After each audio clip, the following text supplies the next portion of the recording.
അഭിലാഷേ, ഇന്നിപ്പോൾ ഈ ദിവസം നമ്മൾ ഒരു നറേറ്റീവ് ഫിക്സ് ചെയ്യുമ്പോൾ സംഭവം ഉണ്ടായി, ദിലീപിൻ്റെ അറസ്റ്റ് ഉണ്ടായതിന് ശേഷം ഇങ്ങോട്ട് നിരവധിയായിട്ടുള്ള PR എക്സസൈസുകൾ നമ്മൾ കണ്ടിട്ടുണ്ട്.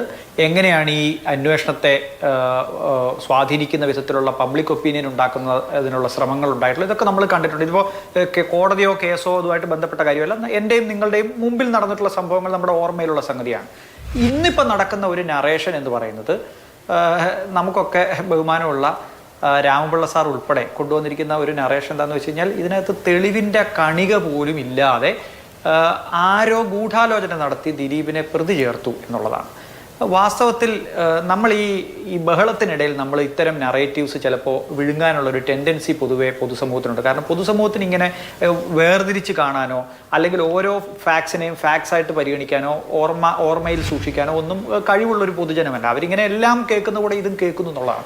അപ്പോൾ ഇന്നിപ്പോൾ ഈ ചർച്ചയിൽ ഇത് കേട്ടതുകൊണ്ട് ഞാൻ പറയുകയാണ്, ദിലീപിനെതിരെ തെളിവിൻ്റെ കണിക പോലുമില്ല എന്ന് രാമപിള്ള സാറിനെ പോലെ ഒരാൾക്ക് തോന്നിയിരുന്നെങ്കിൽ അദ്ദേഹം ആദ്യം ചെയ്യേണ്ടിയിരുന്നത് FIR ക്വാഷ് ചെയ്യാൻ കോടതിയിൽ പോലാണ്. അത് സംഭവിച്ചു. അവിടെ കോടതി പറഞ്ഞു FIR ക്വാഷ് ചെയ്യാനുള്ള ഈ ഘട്ടമല്ല എന്ന് പറഞ്ഞു. ചാർജ് ഷീറ്റിൽ നിന്ന് രക്ഷപ്പെടാൻ വേണ്ടി അത് ക്വാഷ് ചെയ്യാൻ വേണ്ടിയിട്ട് കോടതിയെ സമീപിച്ച് അതിൽ നിന്ന് രക്ഷപ്പെടാമായിരുന്നു. ആ സ്റ്റേജിലും അത് സംഭവിച്ചില്ല. ചാർജ് ഷീറ്റിൽ നിന്ന് കുറ്റവിമുക്തനാക്കണം, വിചാരണ നേരിടാനുള്ള തെളിവ് പോലുമില്ല പ്രാഥമികമായി, അതുകൊണ്ട് കുറ്റവിമുക്തനാക്കണം അതിനു മുമ്പ് തന്നെ എന്ന് പറഞ്ഞ് ഡിസ്ചാർജ് പെറ്റീഷൻ മൂവ് ചെയ്തു.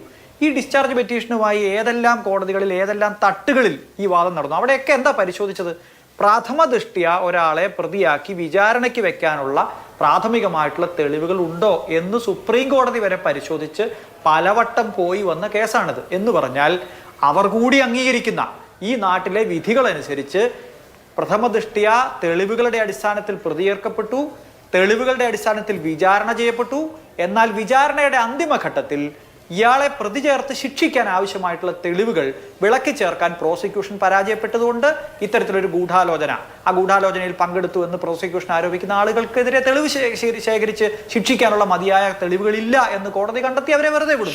അപ്പോൾ ഇതിന് സമ്പൂർണ്ണമായി ഇത്തരത്തിലുള്ള ഒരു, അതായത് കേസിന്റെ വിധി വന്നു എന്നത് കരുതി ഇതൊന്നും നമ്മൾ മറന്നു പോകാൻ പാടില്ലാത്തൊരു സംഗതിയാണ്. ഇതിന്റെ ഭാവി എന്ന് പറയുന്ന ആ ചോദ്യത്തിലേക്ക് വന്നാൽ, ഇതിനകത്ത് ഈ വിധി നമ്മൾ വായിച്ചു നോക്കി ആ വിധിക്കകത്ത് എന്തെല്ലാം കാര്യങ്ങളാണ് തെറ്റായി രേഖപ്പെടുത്തപ്പെട്ടിട്ടുള്ളതെന്ന് തോന്നി, അങ്ങനെ ഉണ്ടെങ്കിൽ നമുക്ക് അറിഞ്ഞുകൂടാ.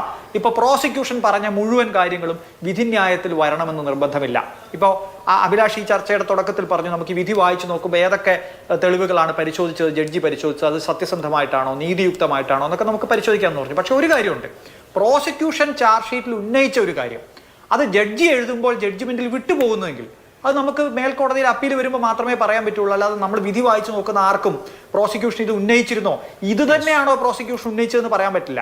ഇപ്പോൾ പലതരത്തിലുള്ള ഫാലസികളുണ്ട് ജഡ്ജ്മെന്റിൽ നമുക്ക് കാണാം. നമ്മൾ ഒരു വസ്തുവിനെ പറ്റി ഒരു ആരോപണം ഉന്നയിക്കുന്നു, ജഡ്ജി അത് മറ്റൊരു രീതിയിൽ മനസ്സിലാക്കുന്നു, അത് ഒരു സ്ട്രോമാനായി മറ്റൊരു ആരോപണമായി ജഡ്ജി മനസ്സിലാക്കുന്നെങ്കിൽ തീർച്ചയായിട്ടും അതിനുള്ള മറുപടി മറ്റൊന്നായിരിക്കും. അപ്പോൾ കൃത്യമായി പ്രോസിക്യൂഷൻ ഉന്നയിച്ച വിഷയം തന്നെയാണോ വിധിന്യായത്തിലുള്ളത് എന്ന് പരിശോധിക്കപ്പെടണം. രണ്ട്, ആ വിധിന്യായത്തിൽ നിലനിൽക്കുന്ന നിയമവ്യവസ്ഥ അനുസരിച്ചുള്ള സംഗതികളാണോ അപ്രീസിയേഷൻ ഓഫ് എവിഡൻസ് നടത്തിയിട്ടുള്ളത് എന്ന് പരിശോധിക്കണം. ഇങ്ങനെ അക്കമിട്ട് ചെയ്ത് അതിലില്ലെങ്കിൽ തീർച്ചയായിട്ടും അപ്പീൽ പോവാം, അപ്പീലിൽ റിവേഴ്സ് ചെയ്യാം. എന്തെല്ലാം കാര്യങ്ങൾ കണ്ടിരിക്കുന്നു നമ്മൾ അപ്പീലിൽ.